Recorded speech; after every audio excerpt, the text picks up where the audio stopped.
kelas mengamati, menanyakan, mencoba mengasosiasi dan mengomunikasikan temuan. Jadi kita saling tanya jawab di depan kelas, mengamati apa yang kita pelajari, menanyakan seperti apa caranya, mencoba suatu benda seperti apa. Terus evaluasi asesmen otentik aksiologi. Penilaian tidak sekedar angka, tetapi mengukur perkembangan karakter, bisa juga dari kreativitas dan kompetisinya. Bisa juga dari, kalau di TK bisa juga dari sikap anak, keluasan anak.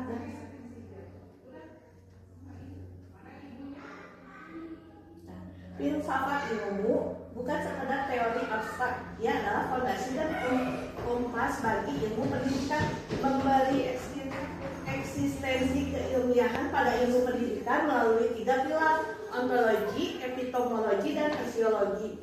Pendidikan bermakna menghasilkan refleksi,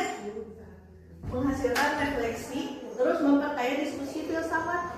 Jadi setiap ilmu yang diberikan pasti akan ada tanya jawab, mengapa seperti ini, mengapa seperti itu. Berperan sebagai pisau analis untuk membedah persoalan kebijakan kurikulum dan pembelajaran. Sebagai pisau analis bisa sebagai pembelajaran kita inginnya seperti apa?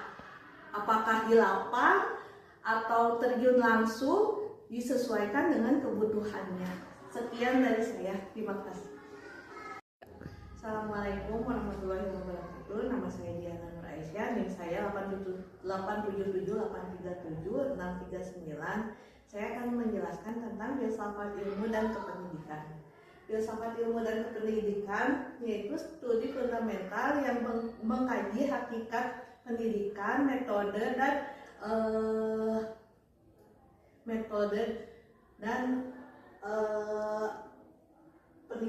pendekatan nilai pendidikan. Filsafat ilmu mengamati dan memperkuat ilmu pendidikan. Dari ontologi, yaitu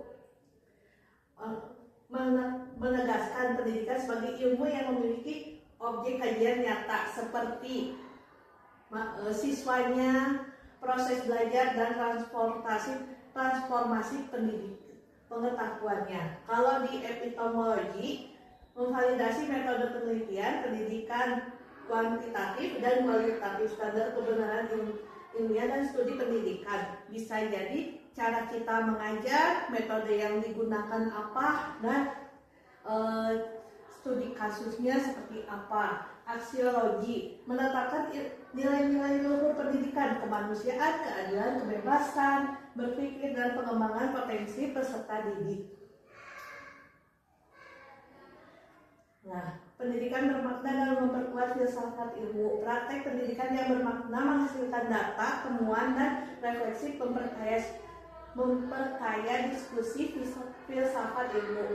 Pengalaman empiris, uji teori, praktek kelas, seperti kita mengajar di depan kelas, di depan anak-anak dengan kurikulum yang ada saat ini.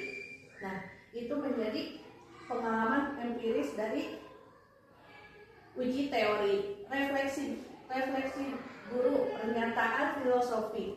Guru berefleksi mengenai apa yang bernilai diajarkan, apa yang akan diajarkan ke murid, peserta didik di depan kelas, dan itu harus berkesinambungan dengan aksiologi yang mendorong pemikiran filsafat. Jadi bagaimana mengembangkan studi kasus agar siswa yang kita ajarkan itu aktif.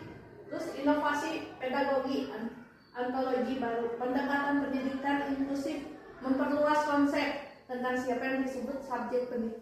Kita bisa memperluas teori kita, bisa praktek, bisa pun berupa teori atau observasi, praktek kayak praktek langsung ke lapangan gitu.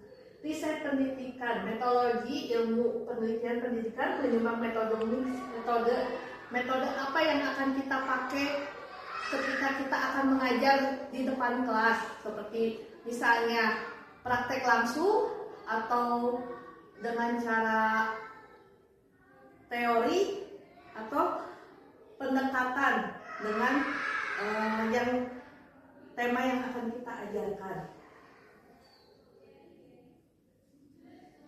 Filsafat ilmu sebagai pisau analis pendidikan. Dari ontologi, apa itu pendidikan? Hakikat manusia sebagai makhluk yang dapat dididik. Jadi kita belajar dari dasar hingga kita mengetahui segala hal. Yang pendidik sebagai proses humanisasi. Kita bisa berbagi dengan khalayak banyak. Objek kajiannya peserta didik, guru, interaksi belajar, seperti kita ada kelompok belajar bagi guru. Nah, itu juga bisa memperluas. Terus epistemologi, bagaimana kita tahu? Nah, metode ini keabsahannya sumber pengetahuan pendidikan, validasi metode penelitian pendidikan, dasar teorinya apa, terus konstruktivismenya apa, kognitivismenya apa, validasi itu jadi ketika kita akan memaparkan materi yang kita itu, apakah ini sudah ada yang memakai, terus penelitian terdahulunya seperti apa, penilaiannya seperti apa, terus kajiannya seperti apa untuk disampaikan. Aksiologi, untuk apa pendidikan? Nilai dan tujuan pendidikan. Jadi tujuannya ini untuk apa kita mempelajari ini, materi ini. Terus etikanya, bagaimana kita mengaplikasikan pendidikan ini untuk di umum, seperti apa, etikanya seperti apa, terus etika dalam proses pembelajaran seperti apa, keadilan, akses dan relevansi kurikulumnya seperti apa, nilai tujuan pendidikan ini yang ideal. Penerapan konflik filsafat ilmu dalam pendidikan. Kebijakannya, standar nasional pendidikan, landasan ontologis dan aksiologis dalam menetapkan tujuan pendidikan nasional yang humanis dan berkeadilan. Kurikulum merdeka. Kurikulumnya kurikulum merdeka ini masuknya ke epistemologi karena siswa aktif membangun pengetahuan. Aksiologinya berpusat pada nilai kebebasan belajar. Anak bisa memilih antara mau belajar dengan buku atau dengan praktek, tapi tujuannya sama.